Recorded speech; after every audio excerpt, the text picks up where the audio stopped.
Hola, ¿qué tal? Muy buenas noches. Bienvenidos a otro episodio de esto que es Believing. Soy Alejandro Monreal. Pues bueno, ustedes ya nos conocen. Esperamos que les agrade el contenido de esta noche y que sobre todo se animen a plantear sus dudas, sus preguntas, sus comentarios, porque es un tema que va a estar súper interesante. Hoy hablamos de suicidio a modo de mesa de discusión y para eso, pues estamos reunidos aquí. Toño Miranda.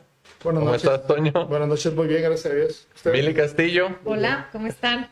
Y Bien, gracias. Fernanda Rivera, su Hola. servidor, pues bueno, Alejandro Monreal.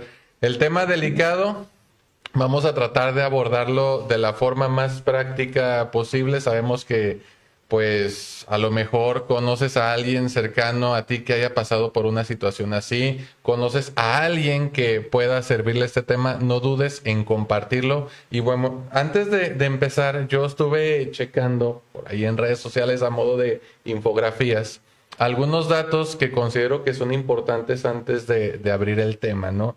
Y por ejemplo, fíjense bien, aquí pues la fuente se le damos a Universum Museo, pero nos dice lo siguiente: a nivel mundial se suicidan cada año casi 1 millón de personas, lo que equivale a una persona cada 40 segundos.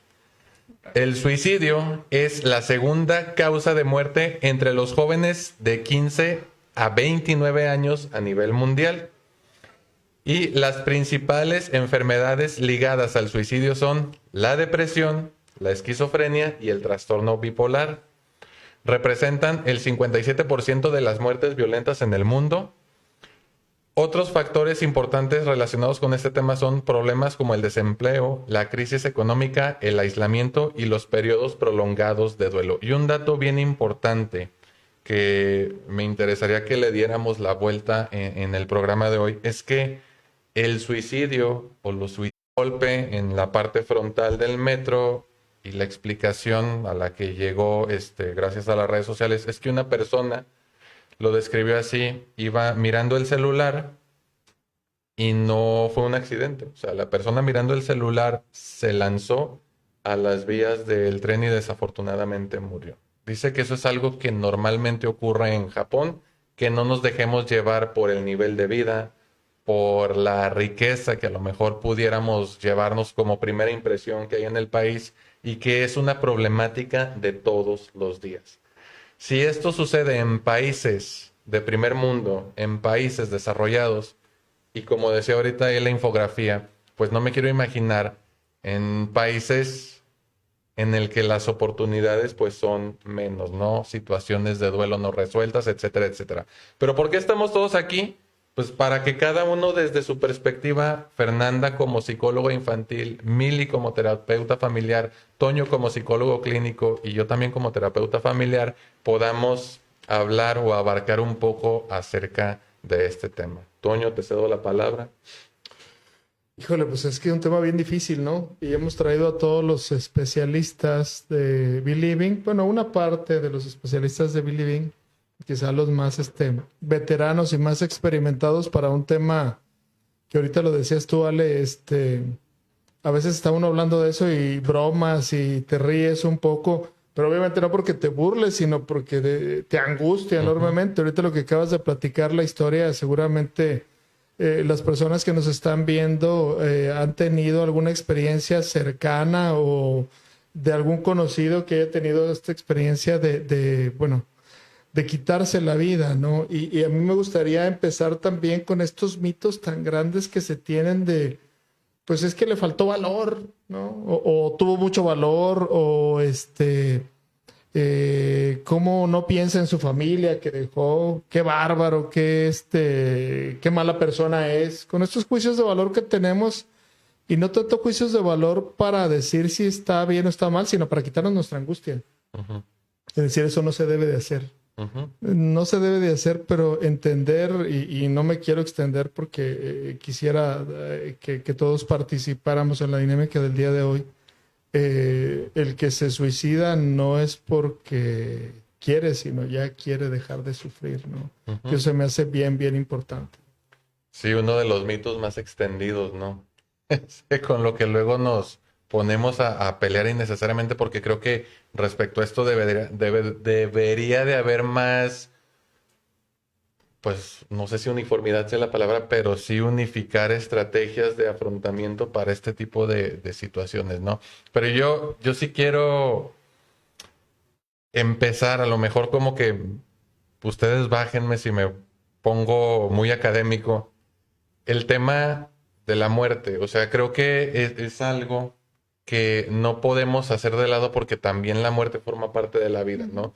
Incluso darle vueltas al tema de repente cuando uno se queda solo o empieza a pensar en esto, no es que sea necesariamente malo pensar en la muerte, sino que creo que también falta educación al respecto. Muchas veces, por ejemplo, con lo que mencionaba Toño, que lo que quiere la gente es morirse. Pues no, lo que quiere la gente es dejar de sufrir, ¿no? Pero entendiendo, acompañando a los hijos, que también es un tema que hemos hablado mucho en el programa, acerca de cómo hablar asertivamente con los hijos, de cómo comunicarnos y que de verdad se logren los objetivos que estamos buscando.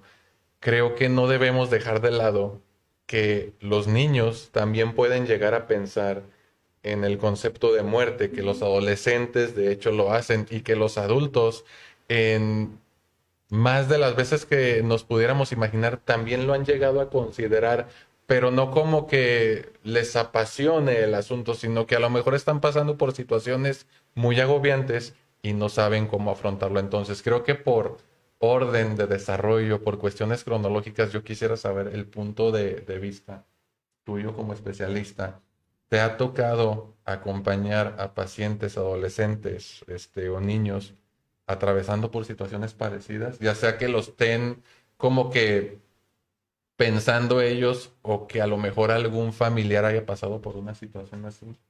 Sí, es que lamentablemente este tipo de pensamientos y especialmente en la adolescencia, en la infancia es menos común verlo, empieza a verse como a partir de los 10 años, que es cuando Ujú, ya empiezan a darle mucho más valor a, a las relaciones con los compañeros que a ujú. las relaciones con los familiares, ¿no? Y es cuando empieza a verse un poco más este tipo de pensamientos, pero en los adolescentes lamentablemente sí es muy común.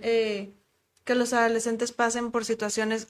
De por sí la adolescencia, como lo hemos hablado siempre, es una etapa muy, muy complicada, en donde hay muchos cambios hormonales, en donde hay muchos cambios en cuestión de estructura de, pasan de primaria a secundaria y luego de secundaria a prepa y son muchos cambios juntos y lo que siempre hablamos aquí también, que es que todas las emociones que viven los adolescentes son intensas. No es que sean dramáticos o no es que Ujú, están exagerando, es que así lo viven y es que así lo están sintiendo.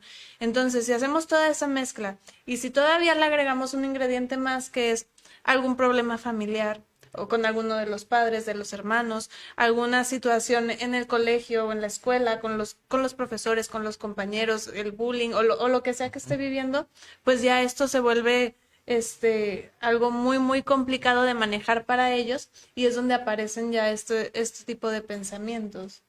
Ahora, ahorita que mencionaste eso de intensas, que sean intensas, por ejemplo, en el caso de un adolescente que está sufriendo de acoso escolar o de bullying, cuando se considera esto y por alguna razón papás, maestros se enteran, y lo planteo así porque me tocó vivir a mí situaciones de esas en las escuelas que pude dar clase, e incluso padres de familia, compañeros maestros llegaron a considerar la posibilidad y no estar exagerando, o sea, que sea intenso significa que está exagerando el chavo.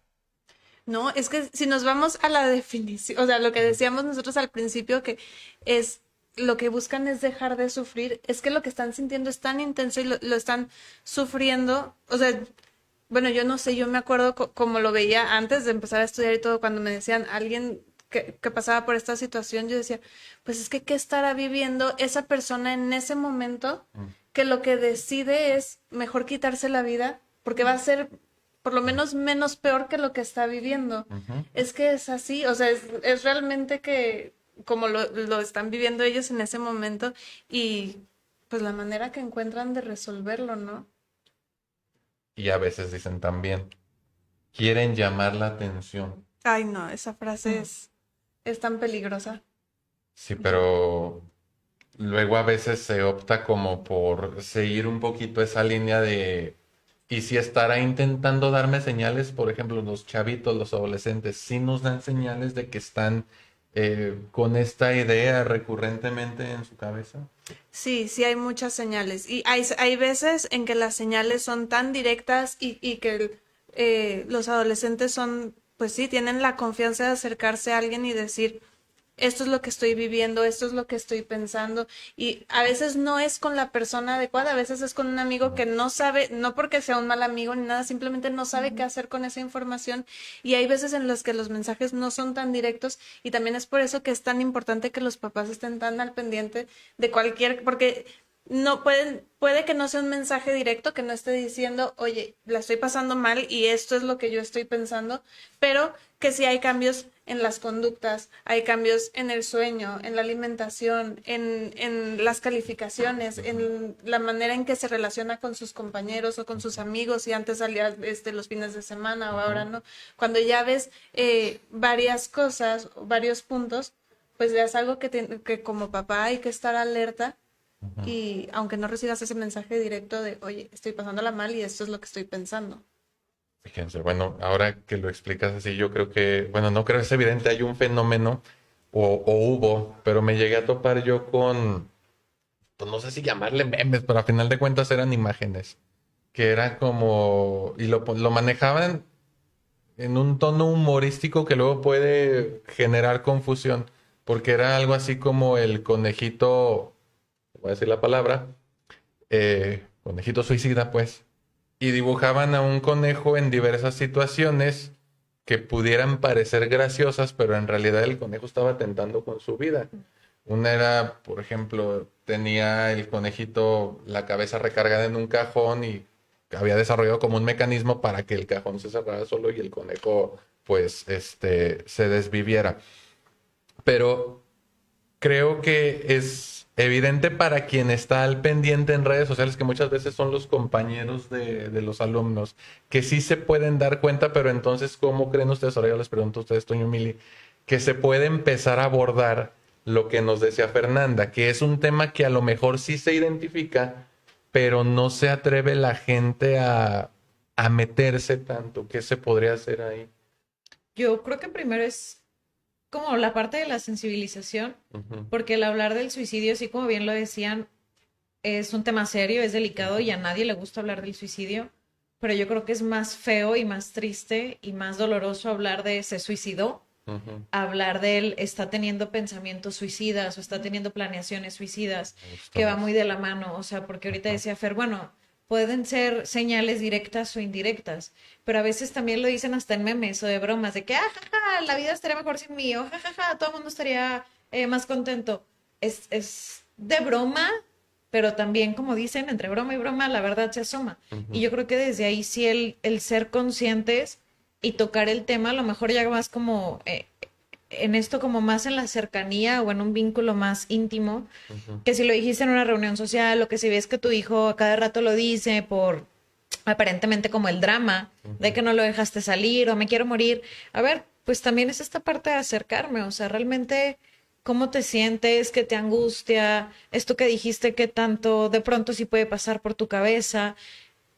Sí da miedo hablar del tema de esta persona que quiero, que me importa, está dando signos claros o no tan claros de que ha pensado a lo mejor en terminar con su vida, pero yo sí creo que da más miedo el contar después una historia posterior a que se ejecute un suicidio. Ujú, Y creo que sí es hablarlo, o sea, o sea, hablarlo sí o sí, siempre. Y ujú. creo que es mejor, pues, hablar de la muerte, de lo que pueden estar pensando, que no hablarlo. Sí, como también decir me di cuenta y no hice nada, ¿no? Sí. Que es el cómo se maneja ese sentimiento de culpa.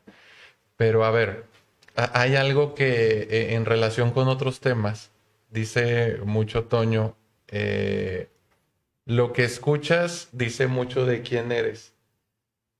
Podemos decir que hay música que generalmente escucha un adolescente que está pensando en suicidarse. Yo la pregunta la quiero encaminar más hacia, ¿hay un perfil del niño, del chico, de la persona suicida?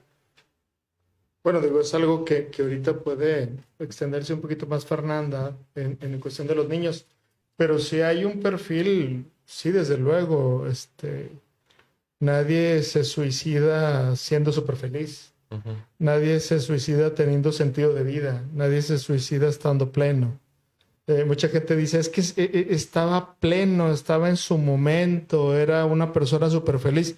No, no se hubiera suicidado, es que fue un accidente.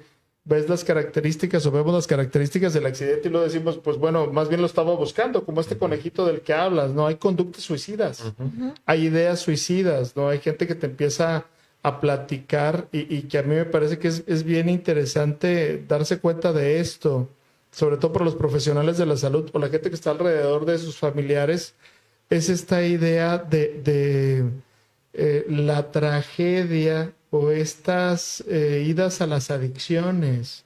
Es gente que se fuma un churrito, o que está con la cocaína, o que está luego ya con el foco para huir de este dolor. O sea, hay que recordar que el dolor es el que está detrás de todo esto. O sea, hay un dolor, hay un sufrimiento que yo no puedo manejar, entonces me pongo adicto o tengo una actitud adicta hacia ciertas cosas. ¿Qué perfil tiene la persona? Pues puede recurrir a la adicción, puede ser una persona que esté muy deprimida, puede ser una persona que se sienta sola, puede ser una persona que empiece a hablar de que la muerte es una opción, o puede ser una persona que incluso en sus relaciones esté totalmente aislado. Mucha gente me ha preguntado, bueno, ¿y cómo puedes notar una persona deprimida? Hay un punto bien claro que creo que les puede ayudar mucho. Una persona deprimida es aquella persona que lo que hacía ya no lo satisface, incluso le aburre.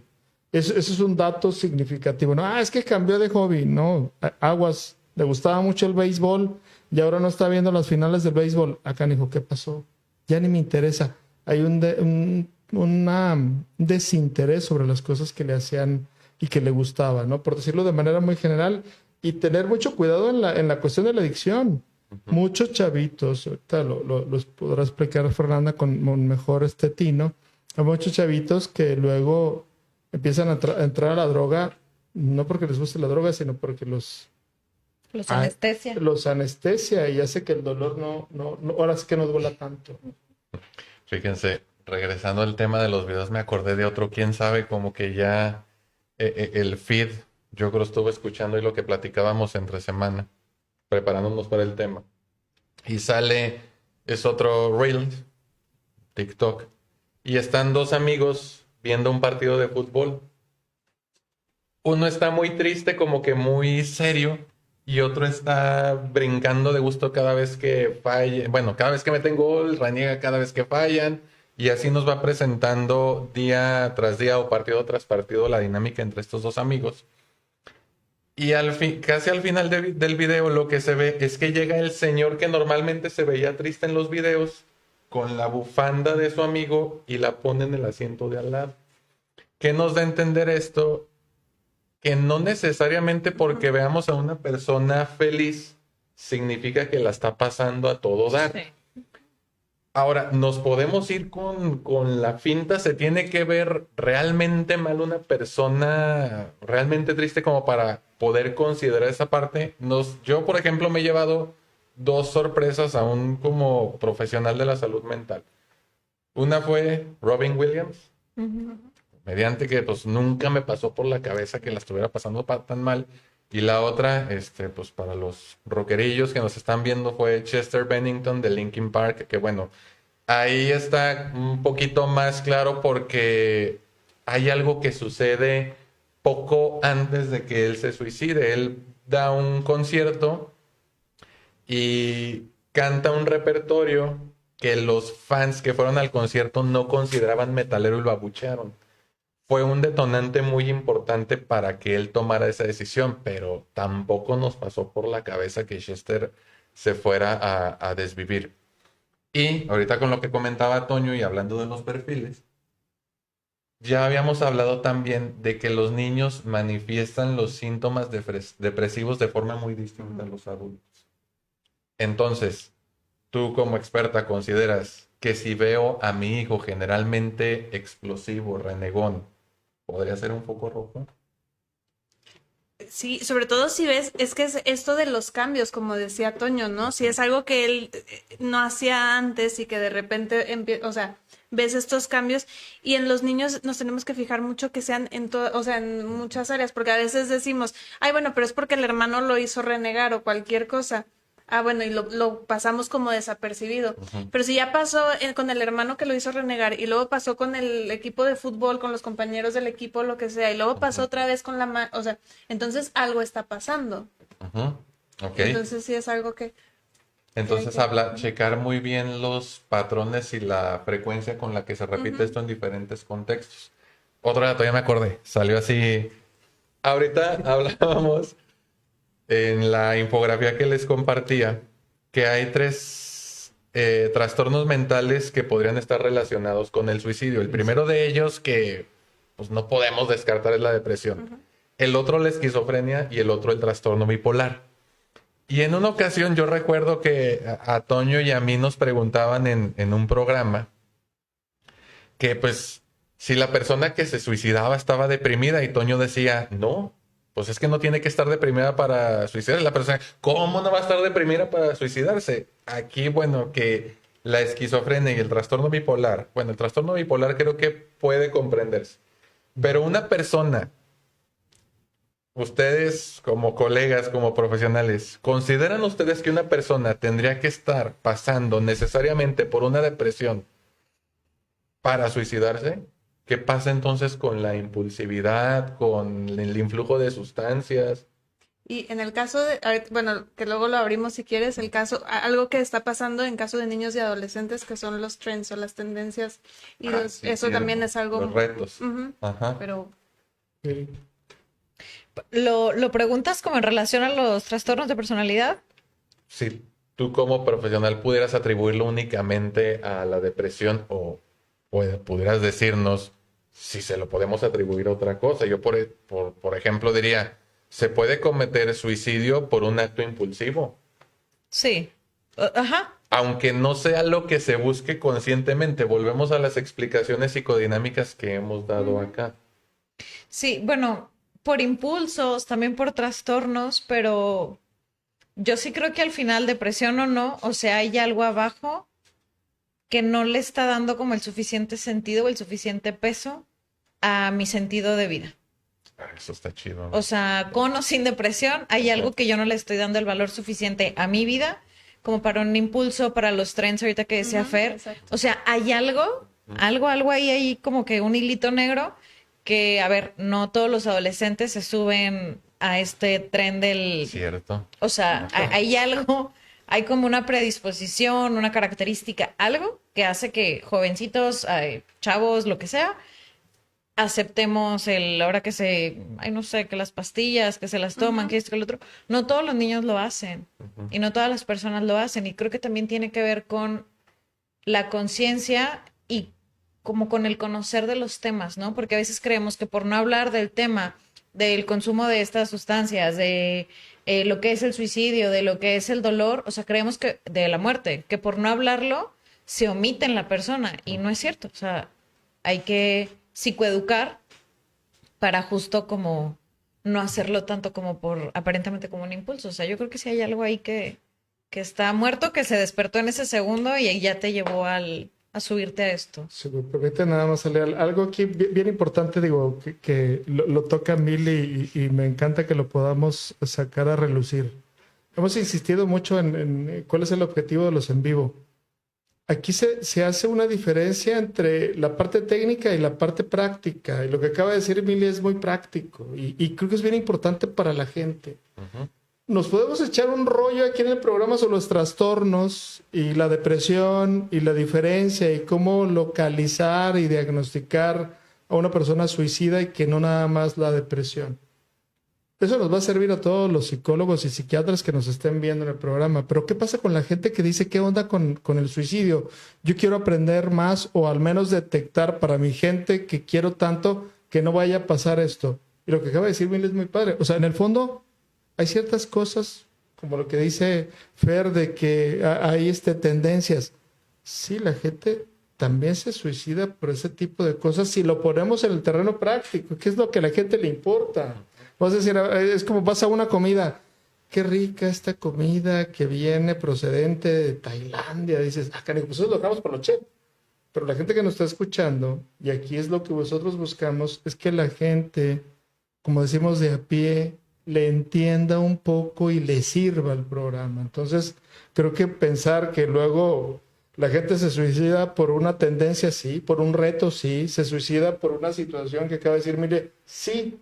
Oye, pero salió el especialista diciendo que es por un trastorno. Sí, pero eso a la gente no le interesa tanto, porque lo que le interesa, como dijiste tú ahorita, si nos ponemos muy académicos, vamos a bajarlos.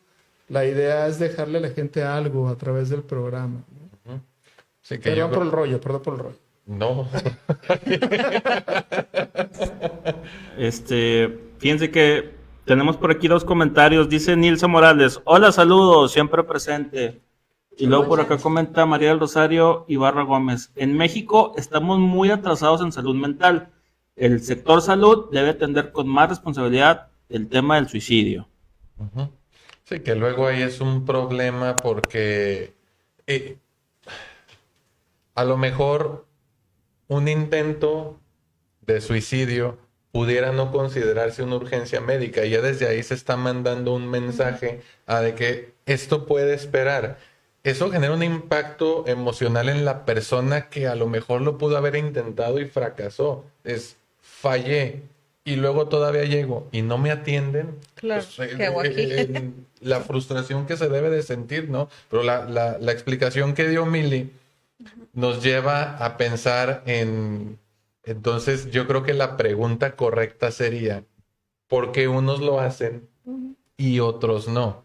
¿Qué características tendría, ya las compartió Fernanda, o podría tener un niño que a lo mejor ya está considerando la idea de muerte, que también lo decía Toño, hay fases, ¿sí? Hay fases que a lo mejor unas son más identificables que otras, más claras que otras, pero pensar en desvivirse no necesariamente es ya el acto suicida. Para que a la gente como que le vaya sirviendo, entonces, ¿qué podríamos hacer? Y esto, pues, sin asegurar que es una garantía tal cual, porque hay muchos elementos que no podemos controlar. Yo estaba checando otra infografía y me acordé en la tarde. Mencionaba mucho el contexto en el que se desenvuelve la persona. Por ejemplo, si un chavito vive cerca de un ambiente en el que las sustancias adictivas son de fácil acceso, pues va a recurrir muy fácil a esas sustancias. Y otra, ya me acordé, el alcoholismo. Creo también que el alcohol, al generar estos efectos en el cuerpo, pues también tiende mucho a la depresión. Una persona alcohólica, aparte de que tiene una personalidad, vamos a decirle así, pues, infantil, también tiene una forma de afrontar los problemas que va en esa misma sintonía y puede recurrir a esto. Pero es así, ¿qué pudiéramos hacer como para ir evitando que este tipo de situaciones se presenten desde la infancia, luego en la adolescencia? Pues para ir previniendo, O tomando en cuenta. ajá, lo más importante es desde el principio tener esta cercanía y tener esta confianza con los niños, el que sean capaces de, que se sientan con la confianza de acercarse a hablar si algo es, o sea, si se están sintiendo, si están viviendo una situación que no les gusta o lo que sea, que sepan que pueden acercarse a hablar con los papás o con la persona, una persona pues responsable, y poder compartir esta situación.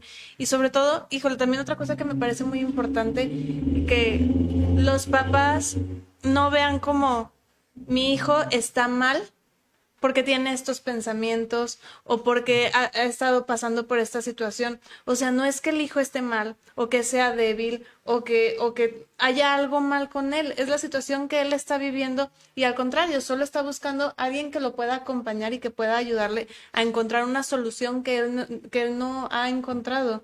Pero creo que cuando decimos, es que está mal o por qué es que está mal pensar así, es que no debes de, o sea, ahí es donde me parece que es todavía más peligrosa la situación. Porque, bueno, perdón, es también súper importante como el poder validar lo que están diciendo, ¿no? Ujú. Porque de pronto a lo mejor como adultos, con un niño, con un adolescente, como por este mismo miedo de que de alguna manera seguimos siendo como responsables de sus vidas, que hablan o que abren, como el quiero terminar con mi vida, es siempre como el validar, porque luego es como por miedo, ay, no pienses en esas cosas, y qué estás viendo en las redes sociales que te están metiendo ideas. O ¿qué voy a hacer yo sin ti? O O sea, es cargarle una culpa y entonces imagínate el pobre niño ya lo que está viviendo y le pones todavía una culpa, o sea, ¿cómo le hace? es validar, ¿no? Y ahorita que hablaban como de las fases, a mí sí me gustaría como abrirlo, que pues está como la ideación, es el pensar que quiero terminar con mi vida y la planeación, porque digo, no es que una sea menos valiosa, menos importante que la otra, pero a lo mejor ya cuando o mejor dicho, cuando una persona ya está planeando cómo terminar con su vida, o sea, si es una bandera de tamaño gigantesca, de que así, o sea, ya necesitas hacer algo y necesitas atender y necesitas acompañar, porque ya está pensando cómo hacerlo. Entonces, también a lo mejor con nuestros niños, con las personas que amamos, pues también saber como en qué punto están, si es como un pensamiento que a lo mejor está como llegando como a sembrarse para crecer, para después empezar a planear el suicidio, ahí sí creo que es como el saber que sí o sí siempre tenemos que actuar, pero que si ya hay una planeación, o sea, ya no es vamos a mañana a ver con quién busco, o sea, no, ya vamos tarde cuando una persona ya está planeando y bueno, en un intento suicida, pues ya ni hablamos de que ya llegamos bastante tarde a la prevención. Yo creo que, bueno, los cuatro hemos coincidido en algo. Y eso es algo que le quiero preguntar a Toño porque también es un tema que siento que maneja con facilidad, el del sentido de vida. ¿Qué debería quedar claro como sentido de vida para que una persona pues pudiera considerar otra opción además de esta? Híjole, si lo vemos un poquito más práctico, el sentido de vida es la felicidad que puedes encontrar en tu vida. Y la gente que se suicida ya no encuentra esa felicidad, ya no tiene la vía para esa felicidad. Entonces, lo que hay que buscar siempre es que te dé felicidad lo que estés haciendo, por muy pequeño que lo puedas sentir tú. Y esa felicidad te va a llevar al sentido de vida. ¿Por qué damos terapia? Lo decíamos un día jugando Fernanda y yo. Si nos sacamos la lotería, pues no, ya vámonos, dejamos de trabajar. Sí, o sea, como si el dinero fuera lo único, lo dijimos ella y yo, como si el dinero fuera lo único que nos tiene aquí trabajando. No, nos tienen trabajando el que nos gusta, ayudar a los demás, encaminarlos. Esa es una felicidad que luego te da un sentido de vida, decir, me da felicidad dar terapia, pero me da sentido de vida ayudar en poquito o en pequeño el cambio de vida de la gente. Yo creo que una de las cosas que también habría que considerar es este sentimiento de culpa y hay que exagerar. Ahorita que decía Mili, me gustó esta parte de, pues hay que exagerar oye, tiene una banderota gigantesca porque está planeando. Hay mucha gente que me ha dicho, es que ya se le quitó esa idea, ya se alivianó. Híjole, es urgentísimo que esa persona, y lo digo por situaciones personales que yo he vivido, o sea, no lo estoy diciendo yo como técnico, sino dice uno, ¿sabes qué? Híjole, hay que hacer algo porque esa persona ya se está yendo, ya está del otro lado. No, es que ya se alivianó, fue con un sacerdote, no lo estoy demeritando, y ya está más tranquilo. No, esa persona ya mentalmente ya se quiere ir. O sea, híjole, es que le falló, este es un tema muy difícil, le falló la cuerda. Pues sí, a la otra no le va a fallar. No, pero ya no lo va a intentar. Es muy probable que lo vaya a intentar. Entonces ahí, ¿por qué está pasando más con los adolescentes? ¿Por qué está pasando más con los chavos? Acaba de decir Ale, alcohol, drogas a la mano, desesperanza, un bombardeo enorme de qué es lo exitoso. Lo exitoso es que tengas un chorro de seguidores, que seas influencer. Hay muchas, esto detona mucho en que la gente sienta que el sentido de vida está muy lejos de ellos, y saber qué es lo que te hace feliz es bien importante en la vida. No es el mundo rosa, sino necesito saber qué me hace feliz. Ahora, dijiste algo bien importante, que a lo mejor la gente piensa que es una herramienta que solamente como terapeutas poseemos, pero dijiste, hablaste, ya está del otro lado, como que lo sientes. Sí. No es una herramienta terapéutica nada más, a lo mejor la tenemos desarrollada porque a eso nos dedicamos, pero yo les quiero preguntar, o sea, la gente que no es psicóloga, pero que tiene hijos, ¿lo puede sentir? O sea, ¿es algo que se puede intuir derivado de la relación o del conocimiento que tienes de tus familiares? Porque de ser así, yo creo que sería muy importante hacerle caso a esa intuición y muchas veces no lo hacemos porque decimos, no, pues es que estoy suponiendo cosas, no tengo pruebas, pero ahí ustedes qué opinan con eso. Oye, y ahorita que dices, como estoy suponiendo, de pronto también se cree que se les mete ideas, ¿no? Como que, ay, si hablo de esto, va a ser como meterle la idea de que termine con su vida. Espérame, pues O no. es el amigo. El Ajá. amigo tiene ideas y le metió ideas y ya nada más que no se junte con Como él la y ya. infancia. Sí, sí, claro. Entonces, o sea, sí es como pues esta intuición. Y yo, ahorita que lo decías, yo pensé como en el no hay peor ciego que el que no quiere ver. O sea, que de pronto sí nos damos cuenta y lo sabemos, pero otra vez voy a donde mismo. O sea, nos da tanto miedo hablar de esto que prefiero hacerme el loco, la loca, antes de afrontar esta situación tan delicada. Ahora, va. Yo quiero hacerte esta pregunta a ti como terapeuta familiar. ¿Tú qué características crees para la gente que nos está viendo que debería trabajar una familia para, igual como se lo preguntaba Fer, tratar de lidiar con estas situaciones y que no terminen en un caso de suicidio? ¿Qué características podría tener esa familia? ¿O qué debería hacer papá y mamá cuando vea a sus hijos así guasa? O sienta esta intuición, vaya. Mira, yo creo que sí primero es hablarlo, abrirlo con la persona y si existe la confianza suficiente probablemente lo vayan a aceptar y lo vayan a compartir, pero a lo mejor también va a haber mucha resistencia y a lo mejor no va a haber tanta confianza y van a entrar un poco como esta parte de negar lo que se está evidenciando en cuanto a conductas.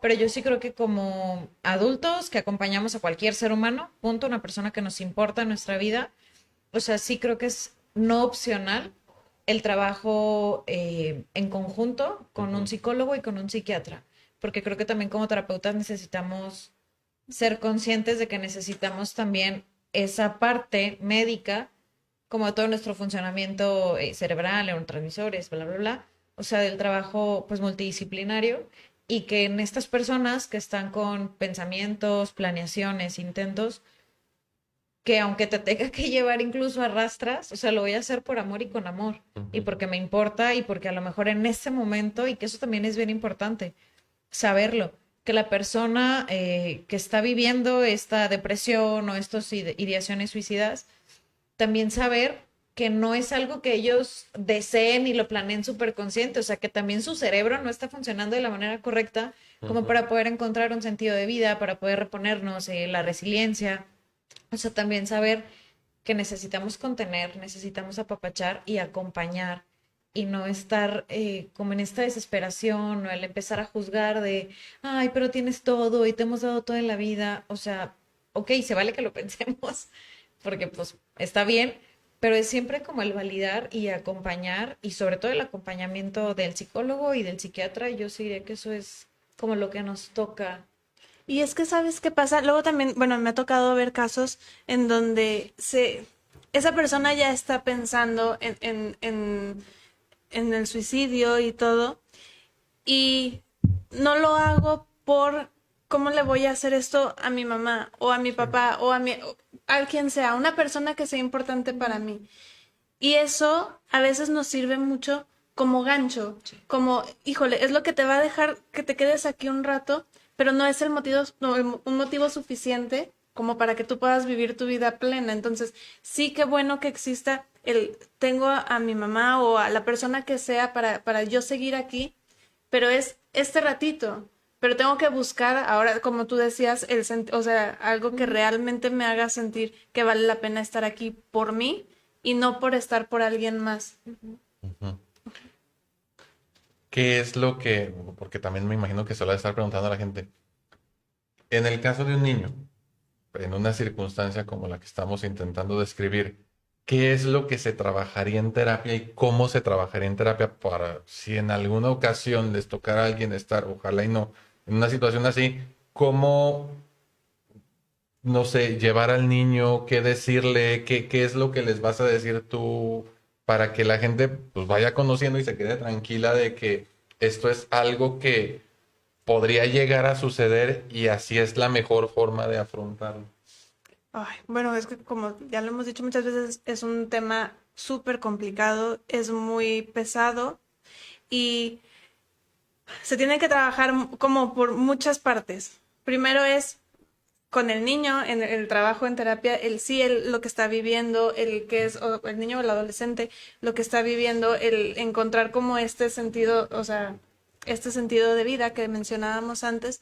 Pero si me preguntas de los papás, es sí el saber cómo acompañarlo, el qué es lo que tiene que hacer para, como decía Mili, que se sienta apapachado y que no está atravesando por esta situación solo. Pero luego es hasta cosas tan prácticas y que luego son tan difíciles como proteger la casa. Y eso me ha tocado también, o sea, trabajarlo no hay ningún cuchillo en los cajones de la cocina, los medicamentos guardados donde no puedan, o sea, son cosas que se escuchan muy fuertes y que da pavor nada más de pensar que tener ese cuidado en la casa, pero que al final sí son necesarios, sobre todo cuando ya están estos pensamientos o estas planeaciones en los niños o en los adolescentes. Entonces es un trabajo que es en muchas partes.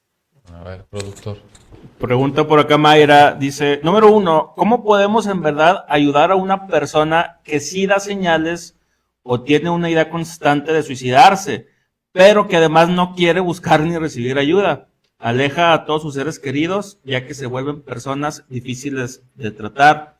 Y continúa, 2, ¿hay opciones o algún proyecto que apoye a las personas que no tienen el ingreso económico de acudir al psicólogo y al psiquiatra? ¿Quién quiere responder? Bueno, yo podría empezar, ya ustedes complementan. En cuanto a la primera, es lo que ahorita trataba yo de transmitirles, o sea, que realmente su cerebro no está funcionando correctamente o al 100, entonces es natural o es común que exista como de rechazo ante la ayuda y como tratar de alejar a las personas que están ahí. Entonces, si yo sé que hay señales y es una persona que amo, pues así como que aún así me pegues, me tires, me hagas, o sea, siempre voy a estar aquí, o sea, como este amor y esta aceptación incondicional ante lo que estás viviendo, o sea, no importa cuántas veces me vayas a hablar en la madrugada, no importa si me tengo que venir a vivir aquí contigo para como cuidarte y protegerte, o sea, saber que estamos como, hacerle saber y sentir a esta persona que al menos yo voy a ser una persona incondicional y no importa cuántas veces me recuerde a mi madre, o sea, siempre voy a estar ahí, o sea, como que no darnos por vencidos en cuanto a la ayuda que queremos ofrecer o que queremos acompañar. Y creo que también como el gobierno tiene teléfonos como de urgencia social a la vida, no me acuerdo bien cómo se llaman estas líneas, pero que también son líneas donde dan atención como en el momento, o sea, psicólogos que están ahí 24/7, por cualquier urgencia sé que están ahí, y bueno, pues el acompañamiento seguro posterior ellos lo darán como esta canalización para que lleguen a manos de profesionales pues que puedan acompañarlos en esos momentos. Si alguien quiere... Yo, digo, respondiendo un poquito a la primera pregunta, hace tiempo vi una explicación que me pareció de lujo, muy práctica también. Primero que nada, tenemos que hacernos la pregunta de si realmente, si queremos ayudarnos siendo profesionales, si realmente podemos lidiar con una situación así, porque después puede ocurrir lo que hemos estado hablando. Vamos a empezar a enjuiciar y a aconsejar. Y un punto de partida que explicaba esta persona, ahorita no recuerdo el nombre, es la persona tiene derecho a considerar el concepto de muerte cuantas veces quiera. No se lo podemos negar. Entonces, de entrada yo, si voy a entrarle a esto, tengo que tener bien claro que va a ser pesado y que yo no voy a cargar con la persona. 2, hay que permitir, como lo decías tú ahorita, que la persona se exprese y que sea ella misma hablando del problema, que de hecho es algo de lo que también se va a hacer en terapia, es permitirle hablar de cómo se siente, permitirle hablar de por qué está considerando el desvivirse sin juzgarlo. Lo más importante que de hecho hacemos como terapeutas en un primer momento es lograr que esa persona se sienta cómoda y que confíe en nosotros, porque si se siente cómoda y confía en nosotros, se va a permitir hablar de cómo se siente. Una vez que logremos eso, podemos empezar a hablar de lo otro. Pero creo que como persona no profesional de la salud mental, si quieres y te sientes con la suficiente fuerza de acompañarlo, el trabajo es hacerlo sentir cómodo y que te tenga confianza de abrirse y que no lo vayas a juzgar. Ya una vez que confíe, podemos hablar de buscar la ayuda profesional. Pero a final de cuentas, sigue siendo un tema delicado y es pues una decisión que toma la persona consciente, impulsiva. Híjole, pues difícil, ¿no? Sí incluso es difícil manejarlo como terapeuta, es un trabajo desgastante, pero pues a eso nos dedicamos, ¿no? En fin. No sé si Faltó la segunda pregunta, opinión ¿no? para complementar. La segunda Que pregunta. había algunos centros. Hay centros, sí, bueno, incluso que yo pueda considerar especializados en suicidios, creo que sí hay una o varias asociaciones especializadas en estos temas que no solamente cuentan con las líneas de apoyo, sino que se puede recibir atención profesional gratuita o a bajo costo y también están pues diversas opciones para la que consideren mejor, ¿no? Pero sí, o sea, estas dos partes se cubren no a como nos gustaría porque a final de cuentas la salud mental, digo, ya voy a meter aquí el comentario político, pues sigue siendo un tema que es responsabilidad del Estado, así como la salud física de los ciudadanos. Pero bueno, ahorita no vamos a meter eslogan políticos ni nada por el estilo. Toño. No, digo, no sé, yo hablaría un poquito ahorita de, creo que es Mayra el nombre de la chica. Ujú. Marco, creo que cuando la gente se da un poquito cuenta de lo que le está pasando, también existe esta posibilidad de que hay una esperanza de buscar ayuda, ¿no? Ujú. La persona que lo escucha, la familiar, yo creo que ahí sí tiene que hacer lo posible por medio obligar a esta persona. Cuando yo digo obligar, sonaría así como que pues le estás quitando la libertad. No, la persona está pidiendo ayuda, pero hay que entender que a veces la ayuda no es así como que, oye, me siento mal, necesito que me ayuden. Lo vemos incluso en las situaciones de pareja, de hijos. Tenemos al hijo renegando y está pidiendo ayuda. Tenemos a la pareja renegando y está pidiendo ayuda. Tenemos al papá viejito renegando y está pidiendo ayuda. O sea, es también interpretar ese tipo de cosas, pero sí, a mí me duele la rodilla, que sí me duele de vez en cuando, va uno a decir, pues sí, más o menos sé lo que me duele, ¿no? Pero tengo que ir con el especialista. Ahí está el pariente y hay que llevar a la persona a ayudar. A final de cuentas, dentro de la sesión terapéutica, el terapeuta va a tener un poquito la capacidad de encontrar la otra parte donde está pidiendo ayuda renegando o resistiéndose. Ahí es donde creo yo que entra el trabajo profesional, y no porque seamos magos. La persona que en el fondo sabe qué le está pasando y está renegando, está buscando una ventanita de ayuda, y a lo mejor ahí esa ventanita, al ir a terapia, la vamos a hacer más grande. Se va a ir a una terapia farmacológica o le van a dar medicamento. Claro que le tienen que dar medicamentos. Se llaman estabilizadores del estado de ánimo porque necesitamos que el estado de ánimo suba. Estas ideas de que luego la gente, me acordé ahorita de un mito, es, pero ¿qué te falta? ¿No? En esta pregunta le dices a alguien que se lo está llevando a la fregada, ¿qué te falta? Pues que lo estás echando al pozo. O el échale ganas. Échale ganas, ¿no? Ay, sí, es cierto. No, tan famoso en México. O sea, es este güey tiene todo y se está clavando con eso. Una persona se puede suicidar por un partido de fútbol. Obviamente no es el partido de fútbol, es el detonante, pero su vida es tan triste que llega a esa situación. Pero sí creo que cuando la persona, en este caso que nos está preguntando Mayra, buscar la ayuda, hay que buscarla. Y también volvemos a lo que decíamos hace un momento. pues aquí el tema económico no importaría tanto. Acérquese con nosotros y nosotros vemos la manera de poderlo ayudar, ¿no? O sea, es así como que, oye, no, pues, ¿tienes dinero? Es que me sentí como el seguro, ¿no? ¿Tienes seguro? No, pues no. Que le vaya. ¿Tienes seguro de vida? Pues tampoco, ¿no? O sea, pero, oiga, venga, para poderlo ayudar. Para eso estamos haciendo estos programas, para que la gente también se sensibilice y hablar del suicidio, porque está pasando y hay que tratar de prevenirlo, ¿no? Ujú. Marco.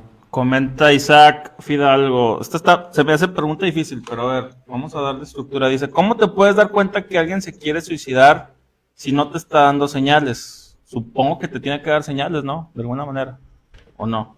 Bueno, pues es que estamos acostumbrados a que esas señales deben ser verbales, explícitas, a veces hasta redactadas, ¿no? Pero las señales van, por decirlo de un modo, camuflajeadas. Ahorita hablábamos de las playlists, ¿no? Hay cierto contenido visual, cierto contenido musical por el cual las personas con las características que mencionábamos hace ratito se sienten identificadas o sienten predilección. Un indicador puede ser qué se está compartiendo en redes sociales. Otro indicador puede ser qué es lo que se dice entre líneas. Igual y la persona que lo está preguntando pues no es psicoterapeuta, no es psicoanalista, pero hay cosas que son frecuentes en las charlas que tienes con la persona que a lo mejor ya tienes ahí la duda, ¿no? Este o esta habla mucho de muerte, o generalmente lo veo enojado, o generalmente lo veo desconectado. No lo podemos saber con certeza y nos podemos llevar la sorpresa, como esto del video. Pues sí, las señales no siempre son evidentes, pero también creo que vale mucho hacernos la pregunta, ¿qué tanta confianza me tenía la persona y qué tanto puedo hacer yo? A lo mejor la pregunta la puede estar haciendo porque pudiera sentir impotencia, ¿no? En una situación de ese estilo, pero las señales no están siempre tan evidentes. Y a veces, como decías, puede ser, o sea, ponías el ejemplo de los que ven fútbol y que la persona que está expresando todo y festejando, o sea, con todas las ganas del Ajá. mundo, pues no, tal vez, o sea, creo que también nosotros nunca decimos qué es lo normal o qué es como debería de ser, pero al final sí hay como reacciones que son esperadas ante cierta situación y hay otras que vemos que no, que tal vez son un poco más intensas o que no es lo que se espera. Y creo que incluso cuando es tanta la alegría o tanta la euforia o lo que sea, pues también puede ser ahí como una señal de, y si nos vamos, y eso es como lo superficial, ¿no? Y que ya si nos vamos a escarbar un poco más en lo más profundo, por ejemplo, no sé, me viene a la cabeza así, yo todos los fines de semana salgo con amigas y hay una que siempre está muy alegre y todo súper bien, bueno, pero, y me he puesto a hablar, oye, ¿a ti cómo te va? ¿Qué has hecho de tu vida? ¿Cuáles son tus metas? O sea, como hablar un poco ya más a profundidad y no solo en las conductas, que a veces también puede ser que no sean dentro de no sé, lo esperado. Me gustó más esa explicación. Borra la mía, Marco, por favor. No, o sea, bueno, es que Pero es que Es que en este tema a mí me da mucho, o sea, creo que sí hay que tener mucho cuidado porque puede ser al que veas muy triste, al que veas muy feliz, al que veas muy enojado. O sea, no podemos decir, no, nada más los que están tristes son los que pueden estar teniendo estas ideas. Entonces, ajá. bueno, a lo mejor a modo de tip, si nos preguntan a nosotros qué hacemos para hacer un diagnóstico, pues vemos patrones familiares, vemos la personalidad del sujeto, vemos el momento por el que está pasando y vuelvo a insistir. A lo mejor usted no es profesional de la salud mental, pero si ve, yo conozco a mi amigo desde hace 8 años y desde que lo conozco me he dado cuenta que tiene problemas en su casa, que a lo mejor sus papás no se llevan bien, que su papá, cada vez que lo visito lo encuentro tomando, y mi amigo a lo mejor tiene problemas en la escuela y tú ya lo estás sintiendo. Acuérdense que hablábamos de la intuición, pues hay que hacerle caso a esa intuición y tomar en cuenta los factores que, gracias, Fer, me diste me aterrizaste. Es eso, hay que hacerle caso a lo que estamos observando porque no es nada más una cosita. O sea, esto no sale, pasó la mosca y ya. No, son cosas que normalmente la gente va viendo a lo largo de, pues, del como un año, ¿no? tiempo Del mes, considerable. del tiempo, ¿no? En todo este proceso. Y qué mejor que sea un amigo, un familiar el que se dé cuenta, porque precisamente son quienes tienen estos factores, por decirlo de un modo, a la mano. Entonces, si ya tienes este elemento más este otro y lo estás sintiendo, pues muy probablemente no sea una ocurrencia. Hay que preguntarle al hijo, al sobrino, al amigo, cómo se está sintiendo. Obviamente no le está preguntando, ¿te quieres quitar la vida? No, pregúntale cómo te sientes. ¿Sí? Y de ahí podemos partir a que esa persona se abra. Muchas veces nos lo dicen, nos tratan de decir, porque sí hay señales que a lo mejor no son tan evidentes, pero que sientan precedentes. Me siento muy triste. ¿Por qué está triste si usted es hombre? Ya con eso ya ahí matamos la apertura y le dimos en la torre a algo que pudo haber sido una plática sensible y profunda acerca de algo que le estaba preocupando, pues incluso a mi amigo, Que ¿no? también es bien importante porque a veces es cuando menos te esperas aparece esa plática. Cuando estamos hablando de cualquier cosa, como que baja las defensas y es como, bueno, me voy a abrir y voy a hablar de este tema, entonces ahí sí hay que estar como muy, muy atentos Ajá. a cualquier detalle. Sí, o sea, creo que una de las ventajas del parentesco, de la familiaridad, de la amistad, es precisamente eso, que nos permite conectar con la persona y realmente se comparte algo que ni siquiera sé cómo explicarlo, que no podemos ver, pero podemos sentir. Ya me voy a poner ya como esotérico, no se crean. Pero si hay algo. O sea, Viene Halloween. ¿eh? Ahí viene Bueno, Halloween. ¿no? Existe esa sensibilidad, existe esa... No solamente se comparten palabras, por eso es que somos seres capaces de sentir empatía. Si lo estamos sintiendo, pues no es que yo me lo saqué de la manga, es que se está dando en la interacción entre persona y persona. ¿Cómo, No, adelante. cómo se llaman estos médicos nuevos? De cuerpos y almas, No, los médicos que ya no son, que son preventivos. Tienen su nombre. médicos preventivos. Sí, ya no hablan tanto de de la atención, sino de la prevención. Tienen su nombre ahorita me acuerdo. Prevenims. No, No sé. tiene su nombre y es una medicina que está ahorita mucho en boga de que hay que hablar de la nutrición, del comer sano, del este tipo de prevenir las enfermedades. Es lo mismo que también tratamos de hacer en el suicidio. Estamos hablando de la atención. Ahora vamos a hablar un poquito de la prevención, que es un poquito lo que necesitamos luego hablar del dolor, hablar de lo que sentimos, hablar de cómo lo sentimos, hacer más popular el hablar de las emociones. Creo que eso es bien necesario. Te me acuerdo cómo se llaman los médicos. Hay un doctor de Colombia.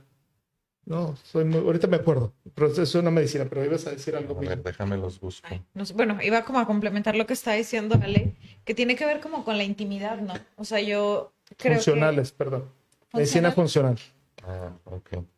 o sea, bueno, como la intimidad, porque al final si llegan con el terapeuta o con el sacerdote o con la persona con la que te quieras acercar como de primera instancia y parece como que quieren que nosotros les demos de pronto como todas las respuestas, pero también no hay nadie más experto en uno mismo como que uno mismo.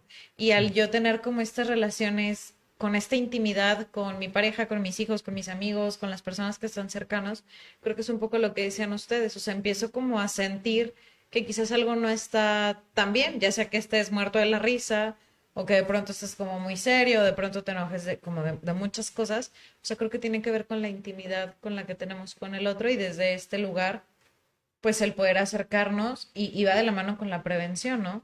Del también no juzgar, o sea, al final lo que nos vayan a decir, aunque para nosotros sea una cosita de que, ay, ¿a poco por eso te estás queriendo cortar las venas? Pues sí, o sea, no por el hecho de que para ti no sea valioso o tan grande, no quiere decir que para mí pierda como el valor o el sentido de cómo yo lo estoy viviendo y siento que eso también nos falta como sociedad, o sea, el ser sensibles con lo que sea que el otro esté viviendo, aunque para mí no sea lo suficientemente importante o lo suficientemente grande como para reaccionar de esa manera.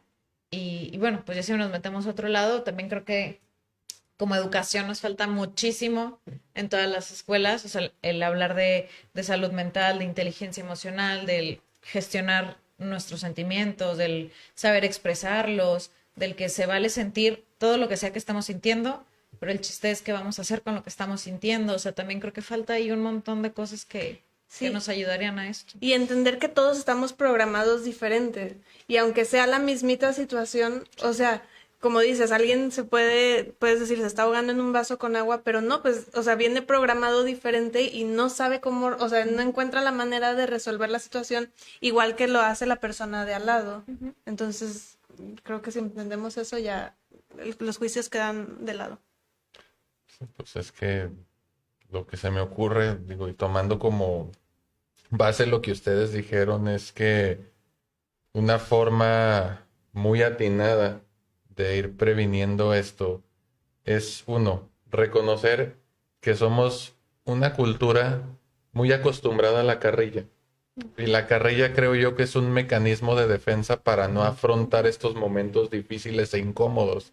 Que luego es como el ejemplo que les ponía. Ay, eres hombre, ¿por qué te agüitas? Creo que la solución está en irle perdiendo el miedo a conocernos a nosotros mismos, porque si le pierdo el miedo a conocerme a mí, a conectar con mis emociones, le voy a perder el miedo a conectar con las emociones de los demás y voy a dejar de poner esa barrera, porque como lo decíamos en un programa anterior, cuando se trata de los hijos hay un límite de edad en el que los padres podemos influir en ellos de manera, pues, directa, ¿no? Corridita, fácil, por decirlo de un modo, entre comillas.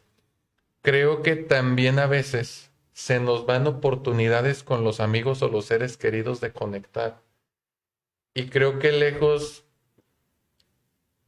de que la persona que está considerando desvivirse no quiere que le demos razones, quiere que lo escuchemos, quiere que conectemos. Entonces, nos está dando la mano, como decía Toño, y quiere que sostengamos esa mano para que empiece a fluir esa emocionalidad. Porque a final de cuentas, algo bien importante y que haciendo alusión a, ya me voy a poner sangrón, esta hipótesis económica en psicoanálisis. Las personas estamos para gestionar energía. Entonces yo gestiono energía con ustedes, gestiono energía con Marco y necesitamos a alguien con quien rebotar tanto lo positivo como lo que consideramos negativo. Y si no lo tenemos, pues nos sentimos solos y no le encontramos razón de estar aquí, ¿no? Quizá también hablar un poquito nada más, para ir cerrando el círculo de la gente que está triste, de la gente que ha pensado en suicidarse, de la gente que tiene estas ideas, de la gente que está sufriendo, de la gente que se siente muy mal en este momento. Hay una alternativa, ¿no? Que eso es lo que buscamos, que la gente se acerque y diga, yo me siento así, he pensado en hacer tal cosa, estoy viendo las pastillas de mi abuelita que me puedo tomar una buena cantidad y acabar con el sufrimiento. Hay una alternativa y esa alternativa la podemos tener nosotros ahorita si está viendo usted el programa, si lo va a ver después. Si usted conoce a alguien, también buscar esa atención. Hablamos de la atención, hablamos de la prevención y hablamos de toda una educación.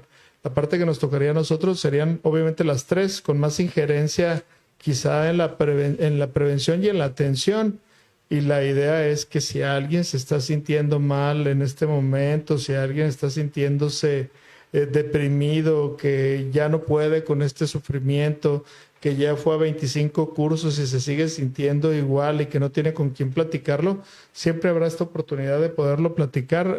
Marco nos hace favor de poner continuamente el teléfono de Believing y lo que acaban de ver ustedes en este momento son 4 personas que pudieran atenderlos en cualquier momento y en cualquier situación para que usted también, a mí lo que me gusta es que la gente vaya viendo que hay varias alternativas, ¿no? Yo me siento más de este estilo, yo me siento más de este otro estilo.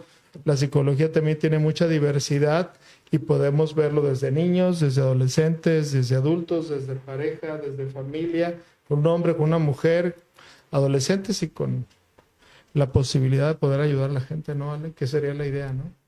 Así es. ¿Más preguntas, Marco? Pues yo tengo una así muy sencilla. Habrá a lo mejor, no sé si recomendaciones o hablar de conductas. Una vez vi un episodio de Doctor House, el otro día justo lo manejabas tú, donde el psiquiatra le dice a House que la soledad fomenta la depresión. No sé qué tan cierto sea, pero pues me hace sentido. Sin embargo, habrá también conductas que fomenten tanto la depresión como la tristeza, como círculos viciosos, que luego hagan que las personas terminen pues tomando decisiones de esta índole, como lo es ¿cómo le llamas tú? Desvivirse. Sí, bueno, la conducta más evidente es el aislamiento.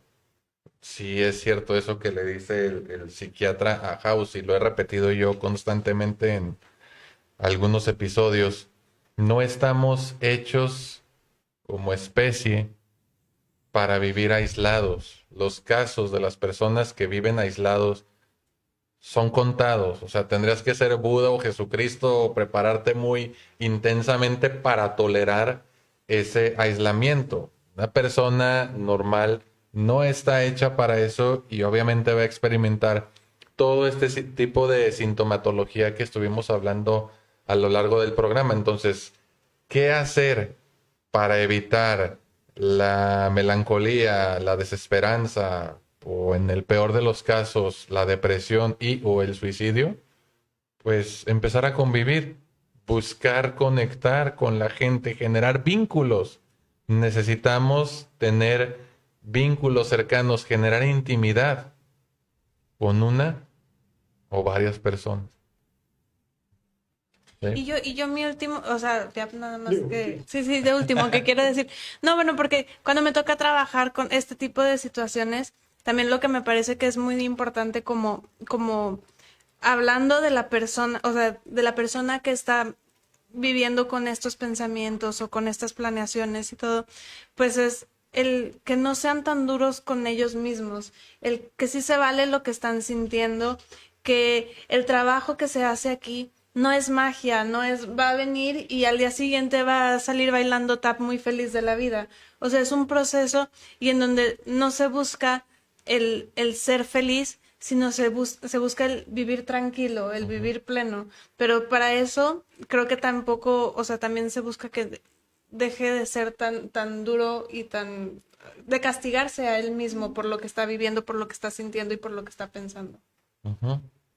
Y bueno, tomando en cuenta eso, es de humanos pensar en el tema de hoy. Así que no se sienta culpable por eso. ¿Sí? ¿Algo más? ¿Cerramos? ¿Nos vamos? ¿Sí? Pues bueno, muchas gracias a todos los que nos estuvieron acompañando. Muchas gracias también a los que se atrevieron a plantearnos sus dudas. Gracias por la confianza. Finalmente eso es lo que tratamos de construir. Pues este fue un episodio más de lo que es Believing. Ustedes ya nos conocen. Aquí estuvimos los 4. Esperamos volver a coincidir nuevamente de este modo con ustedes. Y nos despedimos. Soy Alejandro Monreal. Nos vemos en otro episodio más adelante. Bye bye.